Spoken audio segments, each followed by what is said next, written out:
are the headlines of the day. Prime Minister Narendra Modi inaugurates and lays foundation stone of projects worth over 32,000 crore rupees in Jammu. Additional 68 acres of land required to make Baljak Airport operational, says Deputy Chief Minister in charge Transport, Sneo Bhalang Dhar. Government sanctions rupees 338 crore and rupees 79 crore for Tura and Jowai smart towns. Congress MLA wants Nongstoin to be included under Smart Town project. Assembly discusses plight of Araka North farmers in this possible help and support. UNESCO works towards strengthening audio archiving and promoting community radio stations, CSR. The news in detail. Prime Minister Narendra Modi inaugurated and laid the foundation stone of developmental projects over 32,000 crore rupees in Jammu today. The projects relate to several sectors including health, education, rail, road, aviation, petroleum and civic infrastructure, among others. During the program, Prime Minister Modi also distributed appointment orders to about 1,500 new government recruits of Jammu and Kashmir. He also interacted with beneficiaries of various government schemes as part of the Viksit Bharat, Viksit Jammu program. The Prime Minister also addressed a massive rally signalling the launch of BJP's campaign for parliamentary elections in Jammu and Kashmir.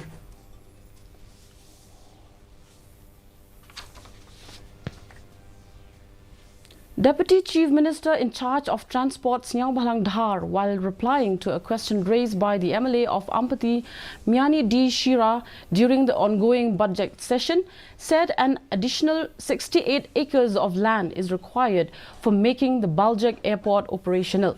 He also informed that the process of acquiring additional land is on, following intimation from the Airport Authority of India. At present, the Baljak Airport is spread across 120 acres of land.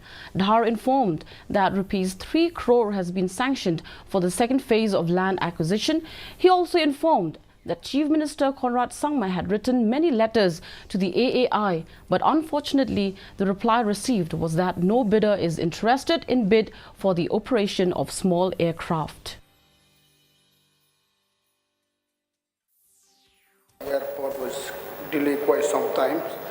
The main reason is that the total area that you are having now is not sufficient to operate 48 72 airflight. That is one of the reasons.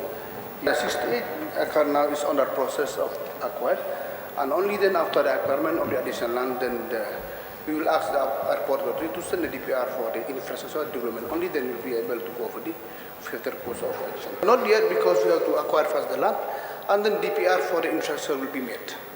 As of now, no money has been spent because we are still yet to acquire another 68 acre of land. Congress MLA from Nongstoin, Gabriel Watlang, has asked Chief Minister Conrad K. Sangma to include Nongstoin under the Smart Town project.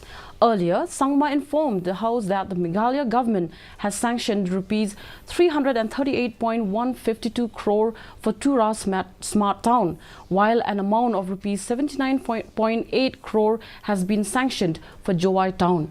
The Chief Minister informed that the government desires to include all district headquarters under the Smart Town initiative, and it will be done in a phased manner, although there are no immediate plans for the same. Of the districts are taken up, but of course it will be done in a phase-wise manner. But immediately we don't have any immediate plans to take up any particular town as such. But definitely, sir, it's in our agenda at large to see that all our towns and especially the district headquarters come under this kind of a program. The Meghalaya Legislative Assembly today discussed the plight of the Araka North or betel nut farmers in the state. UDP MLA Lakman Rumboi asked if the government could tie up with marketing facilities and come up with a minimum support price for Araka North, adding that Araka North farmers across the state are distressed because the price of Araka North has come down compared to last year. In her reply, Agriculture Minister Dr. Maisel Ampreen Lyngdoh acknowledged that there has been a surge of production of areca nut in the state. She informed the House that 46 processing units consisting of a working shed, dehusking machines, solar tunnel, dryers and soaked pits are being set up across 21 blocks in 10 districts at a total cost of Rs 14.06 crore. 34 units have been completed and the remaining 12 units will be completed in the coming months. Furthermore, Rimboy said areca nut is an indigenous product and stressed the need to consider the income of the farmers despite the health issues it poses. Delivering a supplementary reply, Chief Minister Conrad K. Sangma said the government of India had listed areca nut as unhealthy but stated that the stand of the government has always been that it is an indigenous product and thousands of farmers depend on it. That the government support the farmers in different ways. Numbers is half from what it is last year. So this caused a big loss to the farmer of the state. That means the income, the production is more, but their income is less. So I earnestly request the government to see that to tie up with the marketing facilities, people, so that the price of the areca nut will not come down that much. Nongkram MLA Adan Miller Basayomoy today raised a zero-hour discussion on the imperative need to safeguard the uniqueness of Lakadong turmeric in Meghalaya. Known as one of the world's finest varieties, exclusively grown in the Jaintia Hills region, this turmeric boasts a remarkable curcumin content of up to 12%, surpassing other varieties. To safeguard and promote its uniqueness, the government of Meghalaya had launched Mission Lakadong, focusing on capacity building, technology adoption and market access for farmers. Furthermore, an application for a geographical indication tag was initiated in 2019 and the tag was officially awarded on November 29, 2023. The GI tag stands as a crucial milestone in preserving the heritage and economic viability of Lakadong turmeric in Meghalaya.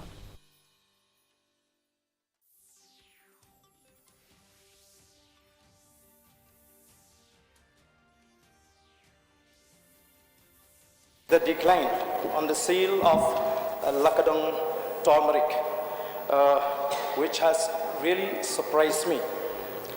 Sir, they told me that the reason is because other people from other states have planted Lakadong turmeric by taking the rhizomes from here and sell the produce by using the name of Lakadong turmeric. So this has diluted the quality of Lakadong, of original Lakadong turmeric, and since their soils cannot yield the same quality of turmeric. The State Assembly today discussed the alleged oppression by Assam against the people living along the interstate boundary and stressed the need to stop the atrocities and ensure safety and security of the residents. Moving a motion on the problems faced by the border residents, Congress MLA from Mauhati, Charles Marngar, highlighted the high-handedness of Assam police and tax collection by Karbi Anglong Autonomous District Council on broomstick from the local farmers. He also pointed out that even after rounds of meetings held between the top officials of the Assam and Meghalaya police, the Assam police still patrols Meghalaya villages, instilling a sense of insecurity. Taking part in the discussion, VPP Chief and Nongkram MLA Adan Miller Basayomoy said that the problems faced by the border residents are old and negotiation is the best way out to solve the pending issue. The discussion was joined by the MLA of Maukarwat, Renington Tongkhar, UDP MLA from Mukayao, Nurjuki Sungo, who requested the state government to provide more financial assistance to the victims of Mukro firing. Developmental works from the state of Meghalaya and also the central schemes that the government of Meghalaya intend to implement for the welfare of the people in the area.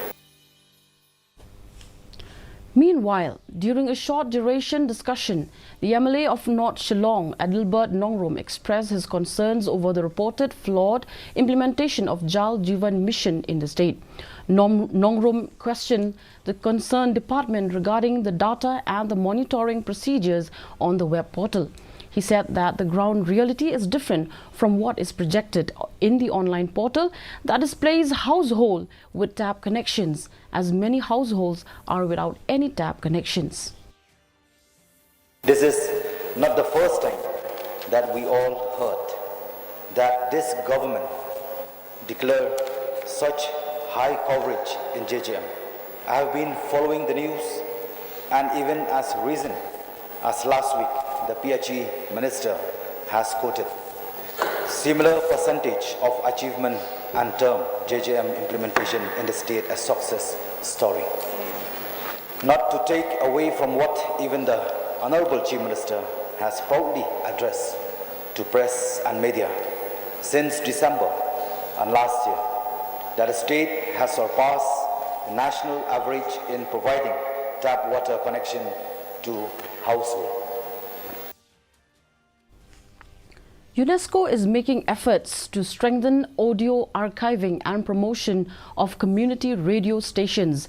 It is also at the forefront of promoting indigenous languages worldwide and has recognized the critical role of radio stations in promoting linguistic and cultural diversity.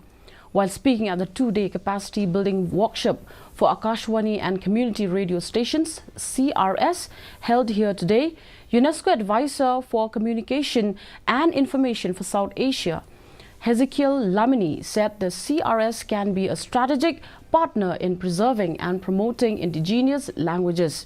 Meanwhile, Akashwani Zonal Office Guwahati Senior Official Azim Kazi said that for the last 75 years, Akashwani in Northeast has been preserving, promoting, safeguarding and revitalizing languages and culture besides promoting local dialects and literature. It's a radio that gives access to the remotest part of the land and to the most disadvantaged member of our community. And therefore, community radio is a strategic partner in preserving and promoting indigenous languages. From the beginning of Akashvani in Northeast, it's a history of 75 years.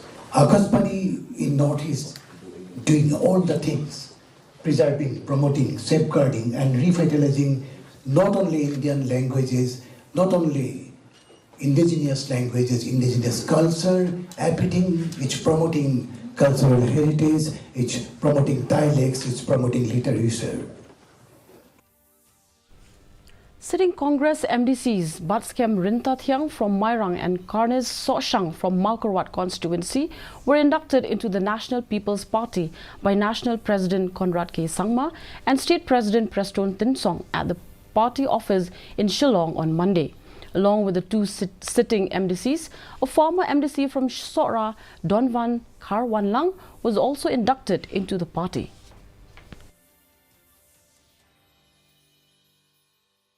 To join and to be part of the family of the National People's Party.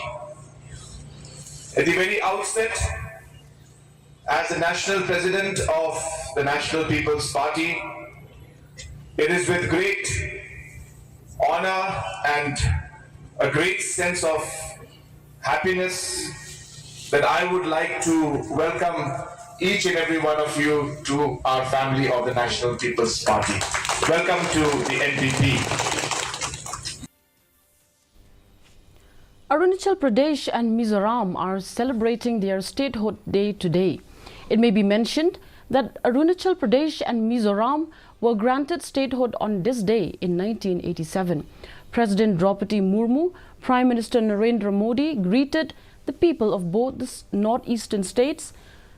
President Murmu lauded the beauty of these states, stating that responsible tourism can go a long way in promoting sustainable development in both the states. Meanwhile, President and the Prime Minister Modi lauded their culture and their contributions to India's development. And now the weather report. The maximum temperature was recorded at 18.3 degrees Celsius and the minimum temperature at 7.4 degrees Celsius. The relative humidity in the morning was 79%, while in the evening was 57%. The forecast states light to moderate rain is likely to occur at a few places. Shallow to moderate fog is likely to occur at isolated places. And now, before we wind up, let's take a quick look at the headlines once again. Prime Minister Narendra Modi inaugurates and lays foundation stone of projects worth over 32,000 crore rupees in Jammu. Additional 68 acres of land required to make Baljak Airport operational, says Deputy Chief Minister in charge Transport Sniao Bhalang Dhar. Government sanctions rupees 338 crore and rupees 79 crore for Tura and Jawai smart towns. Congress MLA wants Nongstoin to be included under smart town project. Assembly discusses plight of Arakan North farmers in the state. Chief Minister assures possible help and support. And UNESCO works towards strengthening audio archiving and promoting community radio stations.